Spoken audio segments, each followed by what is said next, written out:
Now I am seriously wired. And I thank Kaylee for that kind introduction. I can tell you that what she told you was I've written a hell of a lot of books. There's not a one of them that's as good as anything her daddy wrote. And that's kind of what I came up here to Illinois to say. I wasn't really sure what to say about, I was given a lot of latitude here in talking about Jim, and so I kind of made some notes about it. I do remember the first time we met, and I was reading Willie Morris's book, a little memoir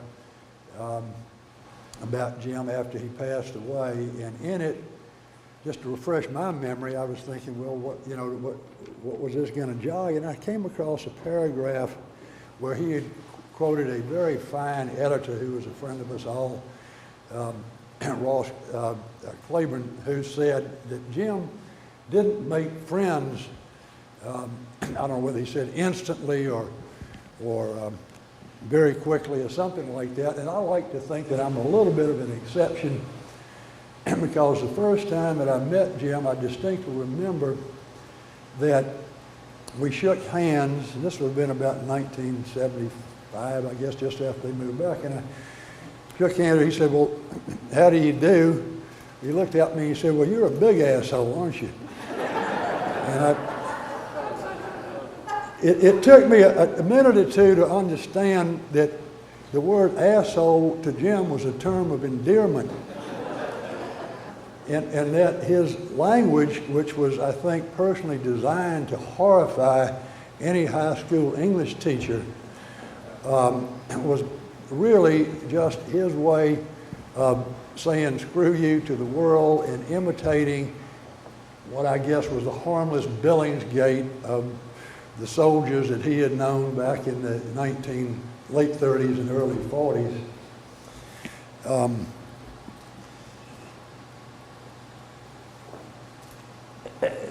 After that evening, we had gone to were going to some big party with, this was out in East Hampton, Long Island. I had gone to visit a friend of mine, a guy called Adam Shaw, whose daddy was Irwin Shaw, and I'll get into a little bit of that in a minute, but I remember we were going, it was the 4th of July, and George Plimpton was having a big fireworks party, which he had every year. And I think Irwin or somebody had rented a convertible car, and Jim and I found ourselves sitting on the back of it. I mean, not in the back seat, but on top of the back seat where the convertible top goes down. And he was dressed up in his usual costume, which was a pair of jeans and a nice shirt, and a sweater and cap, and he carried this old leather satchel around. I never knew what the hell was in it, but I was told it was knives and things. He collected knives. I mean, it wasn't like knives that he was going to hurt people with or even clean his fingernails with. But he probably he had cigars in there. I remember that. He liked to smoke cigars. But I think he took the liberty of calling me an asshole because he knew before we met who I was. I think Irwin or Adam Shaw or Willie Morris or somebody had told him that I had been in Vietnam.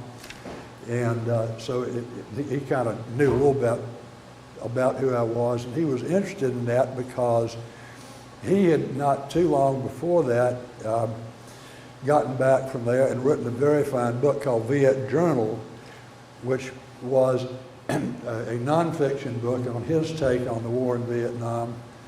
I believe he had gone over there it was very early 70s, but it was much later than when I was there. I was there in the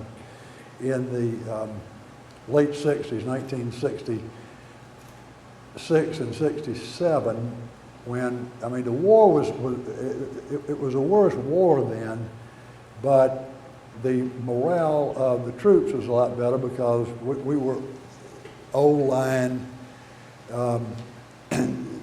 infantry troops. We weren't draftees. After 67, 68, they started drafting people, and that's where a lot of the trouble came from, where people fragging officers and smoking dope and doing that kind of business. But he was really interested in that and wanted to have a conversation about it. We did over really a couple of days. Back then, I discovered that the Jones household, they had bought this marvelous place that somewhere named Chateau Spud, because it was on the back of a potato field out there in the beautiful Hamptons before the movie people came in there and ruined it. And it was an old Victorian farmhouse, and that Gloria had furnished with all these French antiques from their days in Paris, and it would kind of pass for a salon, meaning that if you use that term to define a place where literary and artistic people go, but you know, looking back on it, it seemed to me now it was kind of less a salon and more of the longest floating crap game and alcohol drinking contest in the history of the world. And poor old Jim endured this because you know he was ultimately not well and well, but his illness, which was congestive heart failure, which you know sadly enough could probably be cured these days. We're talking obviously 35 years ago.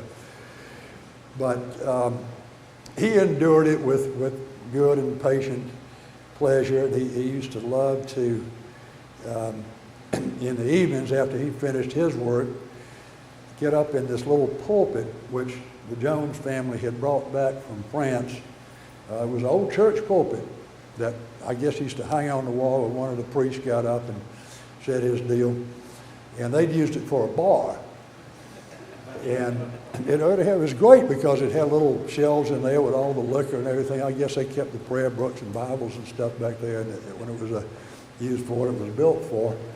But it was an old medieval looking thing. It was right there in the middle of the living room, and it was raised up on a stand so that anybody who stood behind it was tall as anybody else. And Jim would get back there with his, I remember he had always a glass of white wine. That was all he was drinking then.